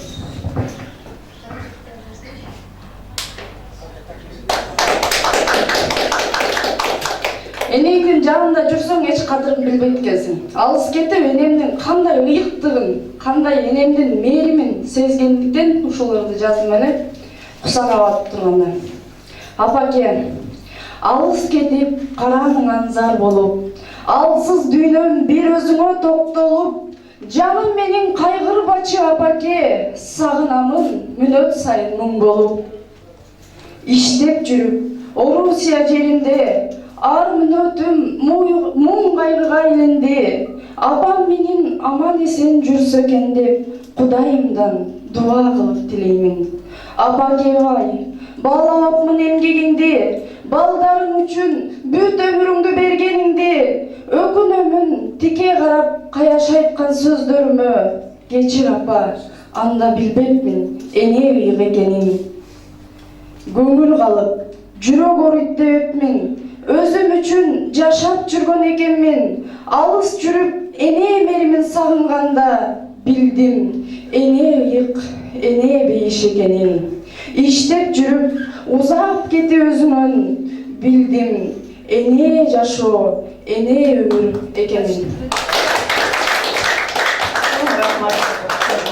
Ал эми азыр микрофонду мен берердин алдында бул кызды өзгөчө баса белгилегим келип атат. Коомдук активист, алгачкы китеби жарык көрүп, Кыргызстандагы Нур академиясынан дагы билим алып, ал жакта китебин бет ачарын, бул жактан бет ачарын өткөрүп, жана Москвада Жакшынакай телеканалда да алып баруучу болуп, ушул акын жазуучуларды эмес, жалпы эле өнөр адамдарын бүтүн Кыргызстанга жарыялап, даңазалап келе жаткан жаш журналист кызыбыз Жаңыл Мырза Жапарова. Рахмат эжеке. Бардыгыңыздарды бүгүнкү майрамыңыздар менен куттуктайм. Агайларыбыз айтып өткөн бардык сөздөргө кошулам. Бүгүнкү күнүбүз тарых, эртеңки күн ушул кадамдарыбызды эстей турган биздин эмгегибиз болуп калат. 6-чы китепке чыккан бардык авторлорду куттуктап кетем. Бул сиздердин бир кадам болсо дагы ийгилигиңиздер жаңылар үчүн. Ал эми бул мен үчүн дагы чоң сыймык. Себеби Москва кайрактарынын 6-чы китебине биринчи жолу менин ырым кирип калды. Мен ушул азыр өзүм айтып кеткендей эле бүгүнкү күн тарых деп айтып кеттим. Мына ушул сөзүмө тастыктап кадам деген ырымды окуп берип коеюн. Ким айта алат? Беремин деп туруштук. Сыноо келди, чечим таппай уруштук. Эртеңки күн бакыт күнүн күтөм деп, бүгүнкү күн бакыттыгын унуттук. Ким айта алат? Эртең сени кай күн күтөт, ким билет? Кайгы салат, балким сени күлдүрөт. Бактуу кылып жашап өтсөк болбойбу? Барыбыз да бирибизге бак тилеп. Бакыт бизге, өмүр бизге бакыт үчүн берилди. Бала, адамдарга көңүлдү. Жакындардан айрылган соң кеч болот, эртең эмес, бүгүн жаша өмүрдү. Жакындардан айрылган соң кеч болот, бүгүн эмес, азыр жаша өмүрдү.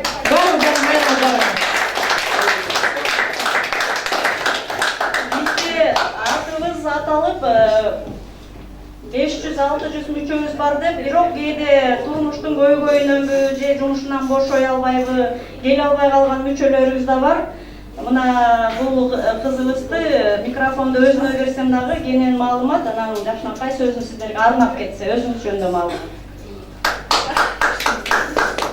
Саламатсыздарбы мекендештер, жана ошондой эле калемгерлер. Мен да эл катары сиздерди бүгүнкү өзүмдүн жана сиздердин майрамыңыздар менен куттуктайм. Жана ошондой эле ушул залда отургандарга Калининграддан ысык салам. Мен Нарынбектин Ардашбеков болом. Ушул 6-чы китепке менин ырларым чыгып калганына мен өзүмдү бактылуумун деп эсептейм. Мен негизи Москвада эле болчумун, ушу 10 күндөн ашып калды эле. Калининградка кетип менен ушул кайра ачылыш болот экендигин угуп кайра келип калдым да ошол жака. Мен бактылуумун ошо үлгүрүп келип сиздердин жаныңыздарда отурганыма. Элдердин баары окушту, мен чынында көркөм окууга жок экем. Жазганды билген менен баарыңыздарга, ишиңиздерге ийгилик каалайм. Ар дайым калемиңиздер жаныңыздарда болсун дагы, жакшылыктарга ырларды жарата бериңиздер. Чоң рахмат. Ошончо ырак жолдон Калининград шаарынан келиптир биздин кызыбыз. Үсөн Тынаровго окшош эле ушул чыгармачылыкка аябай бел байлаган кыз экенсиң. Рахмат, иштериңер ийгиликтүү болсун. Дайыма ушинтип жаркырап эле китептерге чыгармаларыңар чыгып, кыргыз эл акыны деген сыймыкка чейин жетишип жүргүлөр.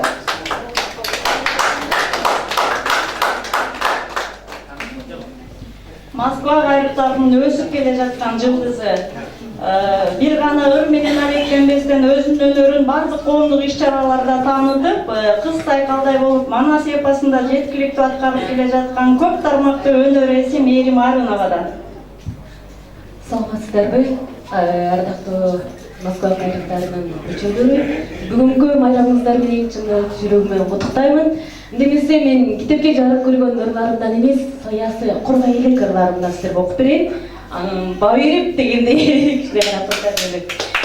Кыргызстандан жан эле 2-5 күнгө барып келгендиктен Кыргызстандын абасына, суусуна, тинемин жытына тойбой кел айтып, самолетто ыйлап жазган ырым мекенге сүйүүгө да өгөй болдум.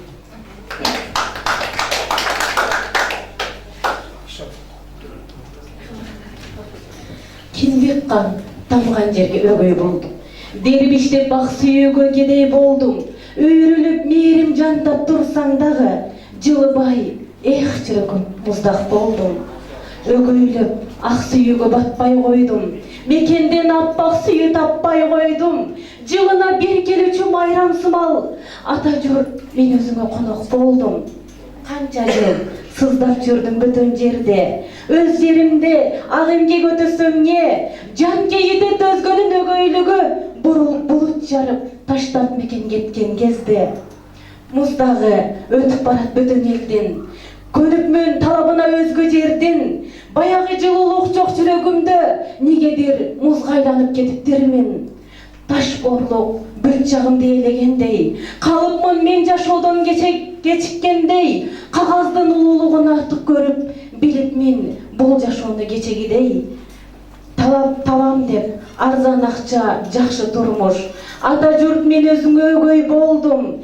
Жашмын деп эч нерсеге моюн сунбай, ак сүйөө мен өзүңдөн курман болдум. Ата мекен мен өзүңө өгөй болдум. Кудай буюрса тилегиңерге жетип, өгөй болбой, бул жерде дагы өз элибиздин арасында талантыңарды такшалта бересиңер деп үмүттөнөм. Азыркы турган кызыбыз бул дагы көп өнөрдүн ээси, Кадамжайдын сулуусу, акын гана эмес, дастанчы, учуру келе калса коомдук ишмерликке чейин жете турган айымдарыбыздын бири, сулуу кыздарыбыздын бири Миңбара Касымова. Жаз акыны жабыл көңүлүң чоклансын, ырларыңда жүрөгүңдүн ноду жансын. Эл сени эски жылдай эске тутуп, эл сени жаңы жылдай тосуп алсын деп жазып кеткен биздин залкар акын Байтылды Сырнабаев жазып кеткен. Акыныбыздын калемдештери олтурат экен. Саламатсыздарбы? Буну мен катары ошол ийгиликке жетип олтурган менин калемдештерим, жердештерим, мекендештерим, калай кыргыз калкын баарыңыздардын бүгүнкү ийгилигиңиздер менен чын жүрөгүмдөн куттуктаймын. Бул ийгиликтердин эң башталышы эмес, артындагысы болсун. Себеби дайыма алга деп жашашыбыз керек. Анда эмесе өзүмдүн мен үшүдүм, бөтөндө үшүдүмбү деп мекендин кусалыгы ушул жактан туруп мекенге болгон кусалыгы менен жазган ырымды сиздерге окуп берейин, кабыл алып коюңуздар. Мен көз жарган мекеним ысыгыбы, мен үшүдүм, бөтөндө үшүдүмбү. Бейтаныш замандаштар башкача саламдашар, билбей жамандашар. Кимдерди сөз кылып айтып жатам, акыным бул ырымды түшүндүңбү? Бийлигим, ырдагым, жыргагым бар. Дүйнекең сатып алган жайым бир тар. Бир бөлмөлүү, көп көйгөйлүү, көп адамдар. Кезектеп, жесектеп тамактанар. Кыйналдым, кыйналган азаматтар, айымдар бар. Убакыт меники эмес, энчилешти. Убайым жеткендер бир күн кайтар. Көк мөккөздөр, сары чачтар, камыр баштар. Мен бара атымды кыскартып, маялап кайрып айтар. Желкемден байландым аргасыздан, жеримдин чаңын арзып айтар. Туздалдым түпкүрүмдөн, алыстап түркүгүмдөн, үчөнсү азап өттү 4 күнүмдөн. Ток жүргөнүм курусун алыс журтта, тоолук эл ала тоо таңганда. Акындын сүйүүсү мекенинде, тамырым үзүлгөн кеткенинде. Керек эмес көп акчасы, биик үйлүү гүл бакчасы, суудагы 1000 яктасы. Борбордон өткөн мага донору жок, жүрөгүмдүн калыбы жеренимде. Мен үшүдүм, бөтөндө үшүдүңбү?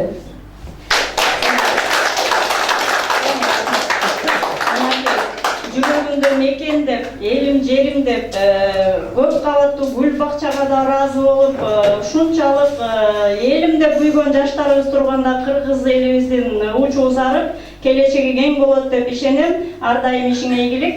Кайрадан Огондуурга көңүл бөлөлү дагы алдыңыздарга Канзада Абышева менен Жодар Султановду чакырып алалы. Огону Камчыбек Турсункуловдуку. Сөзү Зарыл Өмүралиева меники, аткаруучу Канзада Абышева. Азыр бир жигиттерден калды.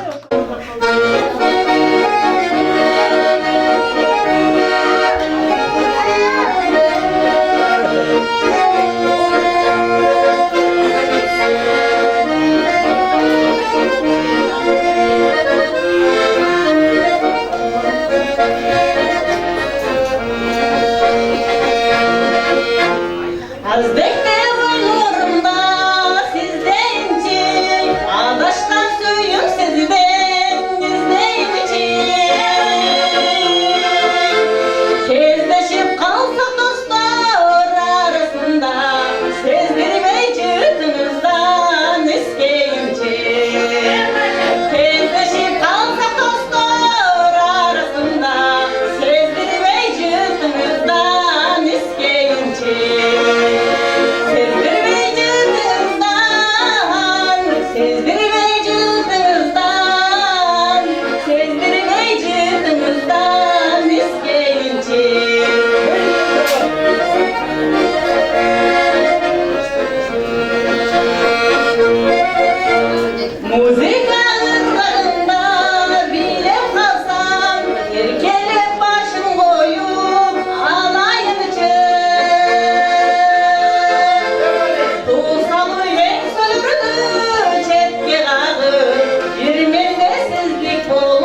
Жылмайған жүзіңізді қары киме байқатпай қатып алып келмейді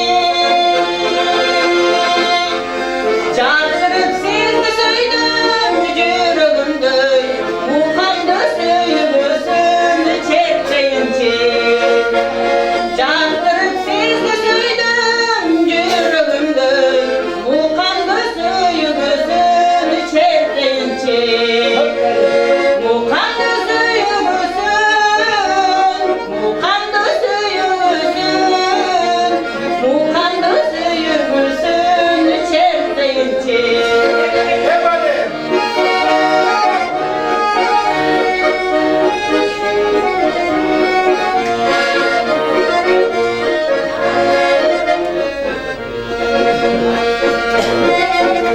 Мен сізді көрсетпеген алыстыққа сағынып самап жүріп өтейін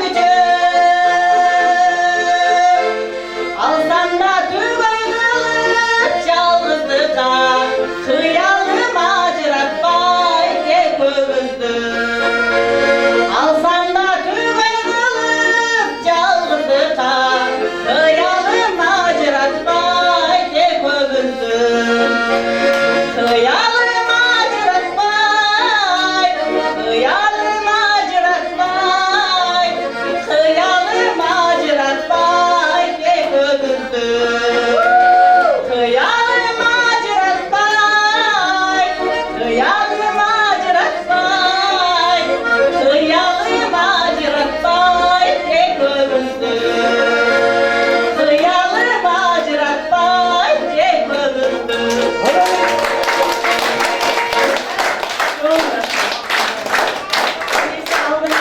Bizim jigitlerdi.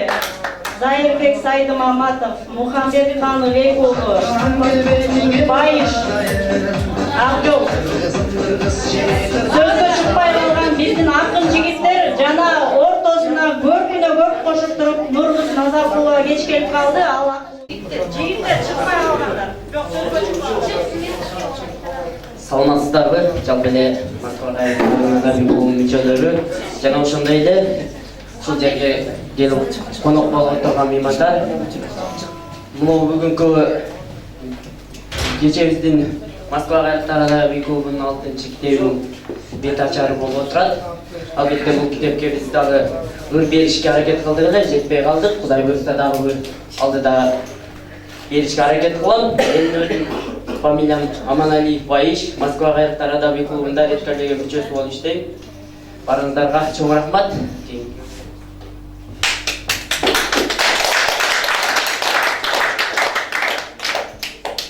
Ассаламу алейкум, ардактуу агайлар, эжекелер, досторум. Барыңыздарды бүгүнкү майрамыңыздар менен чын жүрөгүмдөн, чын дилимден куттуктаймын. Сиздерге чыгармачылык ийгилик каалаймын, үй бүлөлүк бакыт, мындан ары дагы чыгармачылыгыңыздар оолоп бийиктеп, өркүндөй берсин, өсө берсин демекчимин. Менин атым Зайырбек, фамилиям Сайдымаматов, Каралжыдан болом.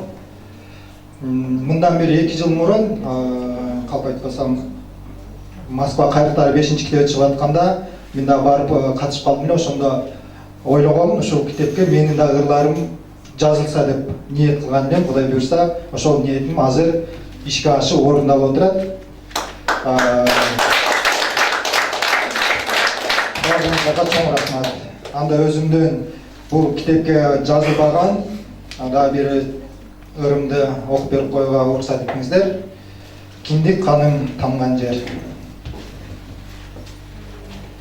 Киндик каным тамган жер майылым. Кан жанымда сен жашайсың уялап. Сага арнап уйкумда да түшүмдө сен жөнүндө ырлар жазам сыялап. Киндик каным тамган жерим ыйыксын. Кусалыгым сага болгон артылып, көк жибердүү жайлоолорум тунуксуң. Көз алдымда күндө турат тартылып. Kindik kanım, tamgan jerim mekanim, gödönümde sarınычım bölküldü. Çıra altın turpağıma jetemin, çengelime uğuştayım alan öpkülü. Tegelenem, aylanamın özümdön, toprağı altın baylık genimsin. Minötörmün, seni süyüp ömürdön, menin kindik kanın tamgan jerimsin. Menin kindik kanın tamgan jerimsin. Çok rahmat.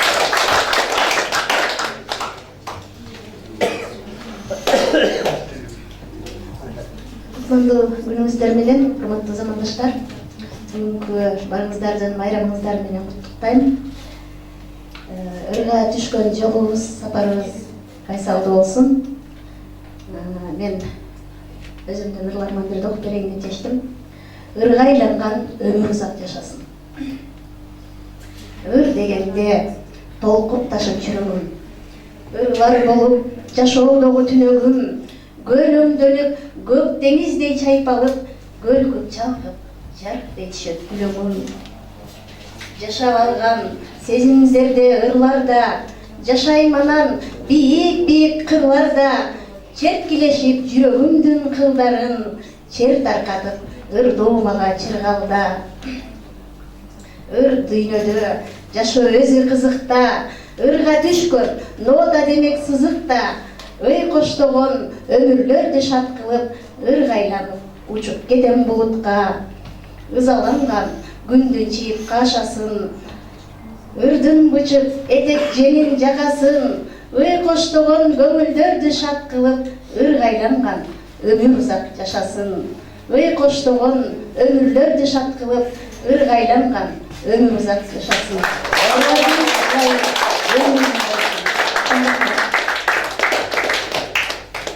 Assalamu alaikum. Barыңыздардың бүгінгі жақан майрамыңыздар менен ушул 6-чы китептин бет ачарына келген барыңыздарга ийгилик, чыгармачылык ийгилик, өркүндөп өсө бериңиздер. Сиздердин аркаңыздардан биз өзү эле кичине 2 куплет ырым бар эле, апама деген ушуну окуп берип коем.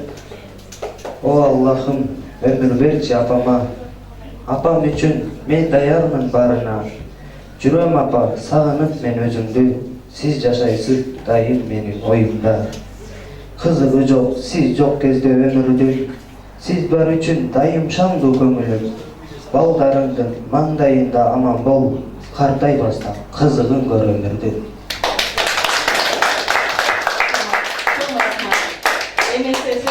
Москва кайрыктарынын жаңы мүчөсү, Москва кайрык эле эмес, жана Гүлжан айтып кеткендей, Жалал Абаддагы Эргүү адабий клубунун мүчөсү. Акжол мырзага берип койсок, Акжол музыкалык ырайымай фильмди отурат, анда эмесе көңүл буралы. Assalamu alaikum, жалпы эле Москва кайрыктар адабий клубунун мүчөлөрү. Бүгүнкү майрамыңыздар менен куттуктап, мен өзүм дагы кичине мындай ыр жазып жүрөм, бирок аралаша элекмин бул эмеге. Жаңы кошулгандыктан көп байланыша албадым. Ушу 6-чы китебиңиздер куту болсун барыңыздар. Мен ыр окуп коеюн анда.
бир күн эмес бир жыл ырдатып койсо деле убакыт ушунчалык тар болот экен.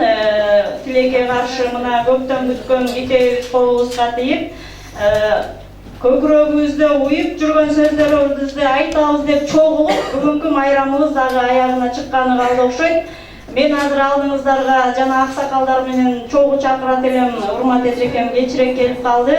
Биздин Москва кайрыктарынын умай энеси Акылман апабыз Кыргызстан улуттук жазуучулар союзунун мүчөсү Урмат Сатарова эжекеге сөз берип, Татынакай батасын алып туруп, анан кийин кечени жыйынтыктоого жетекчилерибизди чакырып алат.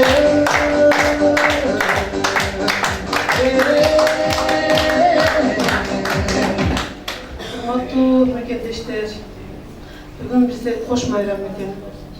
Майрамыңыздар менен баарыңыздарды энелердин жана чыгармачыл топтун 6-чы китебинин чыгышы менен куттуктайм.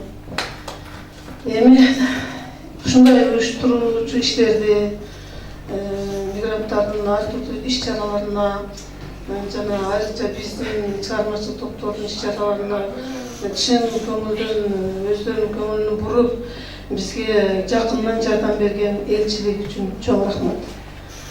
Дайыма ишиңизди билдиресиз. Бүгүнкү майрамды жан дил менен сүйүшүп, коштошуп, алыстан ат артып келген меймандар, силерге чоң рахмат. Силерге болсун дайыма. Ошол ишти Москва кайрыктарынын чыгармачыл тобуна дайыма ишин алга жылдырышып, коштоп, колдоп, ысыгына күйүп, суугуна тогушуп жүргөн чыгармачыл алдыңкы таланттуу акын жазуучуларга да чоң рахмат. Бүгүн мына ушул биздин ушундай чыгармачыл иштерибиз дайыма алга боло берсин. Жаңыдан кошулуп жаткан чыгармачыл жаштарга, топторго ийгилик каалаймын. Чыгармачыл чыйырыңа дайыма ачык болсун. Эмне тилесеңер тилегиңерге жеткиле. Катар-катар китептердин автору болгула. Дайыма силерге ийгилик. Анан Москва кайрыктарынын жалпы мүчөлөрүнө дагы чын ден соолук, узун өмүр, чыгармачыл улуу жеңиштерди каалайм. Баарыңар аман болуңар.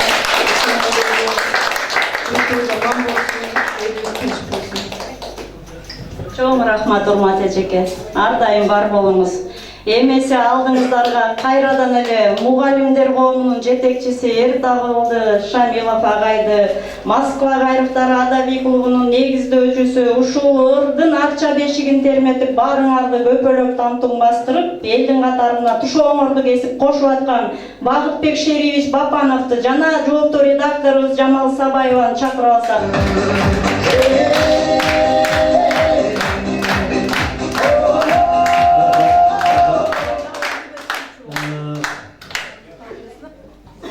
Келген кадамыңыздарга ыраазы болуңуздар. Байрамыңыздар дагы жолу куттуу болсун. Урматтуу Москва кайрыктары, жакшы чыгармаларды жарата бериңиздер. Ар дайым бар бололук, бир бололук, ынтымактуу бололук, жакшы ийгиликтерге жетишип, жакшы күндөрдү көрүшүп жүрөлү. Бар болуңуздар, сиздерге элчиликтерге чоң ыраазычылык билдиребиз. Анда эмесе мен микрофонду батагымы акырда берсем. Жамал. Москва кайрыктары адабий клубунун ушул 6-чы китеби баарыбызга кут болсун. Бул дагы биздин ушул быйылкы Чыңгыз Айтматовдун 90 жылдыгына арналган эң жакшы бир иштиктүү, бир жакшынакай ишибиз, иш-чарабыз деп койсок болот.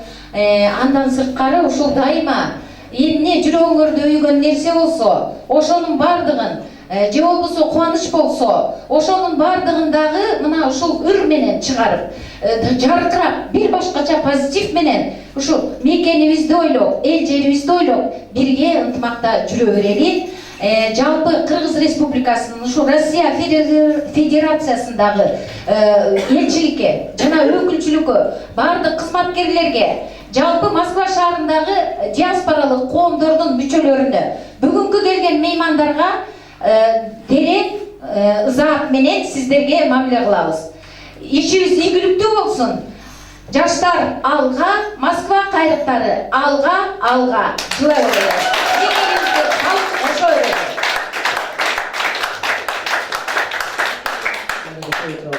атаңызды беріп қойыңыз басқа варианттарына.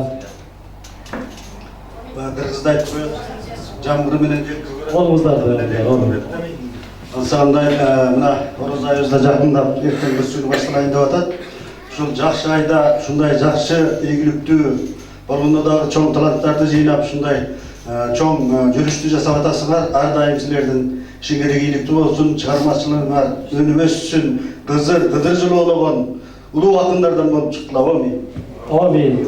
Айтқаныңыз келсін. Рахмат. Анда десе бардығыз жалпы бүгінгі алып барушыларға uyuşturan zarlara